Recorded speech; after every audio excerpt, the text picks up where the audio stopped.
Estamos fazendo um intensivo aqui no canal de questões gramaticais que atingem a sua redação, o seu texto dissertativo argumentativo. Então, se você quer terminar aí de ver o assunto sobre a concordância verbal, vem comigo que eu te explico tudo.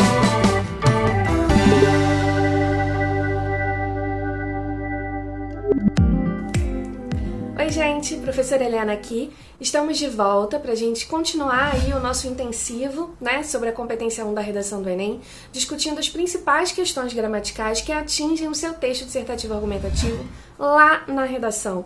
Serve para o Enem, serve também para outros vestibulares que você vai fazer, tá bom? A gente já falou sobre crase, a gente já começou a falar sobre concordância verbal, então, caso você ainda não tenha visto esses vídeos, dá uma olhadinha aí depois também, tá certo? Principalmente de concordância verbal, porque essa aula aqui é uma continuidade, tá bom? E se você ainda não é inscrito, se inscreve aqui no canal, ativa as notificações, deixa seu joinha também, que ele ajuda a gente bastante, tá? Na aula de hoje, a gente vai ver mais duas regrinhas de concordância verbal e também vou te dar uma dica importante que não pode esquecer lá no final, tem uma dica no meio também, então me acompanha, fica ligadinho aqui pra você não perder nada, tá bom? Então vamos lá! Nós vimos lá na regra geral que é importante a gente observar a relação entre o sujeito e o verbo, não é?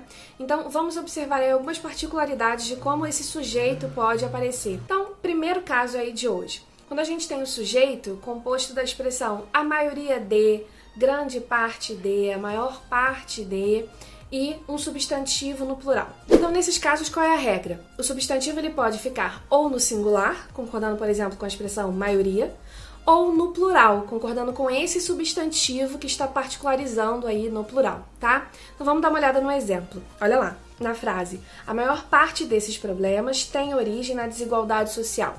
A gente tem aí o verbo tem, que está no singular, né? Sem o acento. Ele é a forma no singular do verbo ter, na terceira pessoa. Então ele está aí no singular concordando com parte, certo? A outra opção seria o verbo ficar no plural. A maior parte desses problemas tem origem na desigualdade social. Agora com acentinho circunflexo, chapeuzinho aí do vovô, indicando o plural. Fica a primeira dica aí de hoje, tá? Para você não esquecer. O tem, ele muda para o plural apenas com o acento, tá? Não esquece disso. Segundo caso, segunda regrinha de hoje, também envolve aí partições, né? Quando a gente tem expressões como mais de, perto de, menos de, só que agora acompanhados de um numeral. A regra muda aqui, tá bom? O que vai acontecer? O verbo vai concordar sempre com o numeral. Então, se a gente tem a expressão mais de um, o verbo vai ficar no singular, concordando com o numeral 1. Qualquer outro número para cima disso, né? Ele vai concordar com o número no plural, certo? Então, se tiver 2 para cima, ele concorda no plural. Olha lá. Mais de 50 enfermidades podem ser causadas pelo consumo de tabaco. Percebem aí? Então, como eu tenho o numeral 50, eu vou concordar o verbo com esse numeral no plural, portanto. O numeral ele pode tanto estar escrito em algarismos, como nesse exemplo, quanto estar escrito por extenso, tá? A regra é a mesma. E mais uma diquinha aqui pra gente não esquecer, que é muito importante quanto diz respeito à concordância verbal, apesar de não aparecer tanto assim nos textos, é o uso dos verbos impessoais. O verbo haver, quando ele tem o sentido de existir, e também o verbo fazer e o verbo haver, quando tem sentido de tempo passado. Essas formas verbais são impessoais. O que isso quer dizer? Quer dizer que elas não pedem sujeito. Se não pedem sujeito, não tem com quem concordar. Ficam, portanto, sempre no singular, tá bom? Não se esqueça disso. Então é isso, gente. O vídeo de hoje foi esse, com dicas bem diretas, com dicas bem curtinhas aí pra você.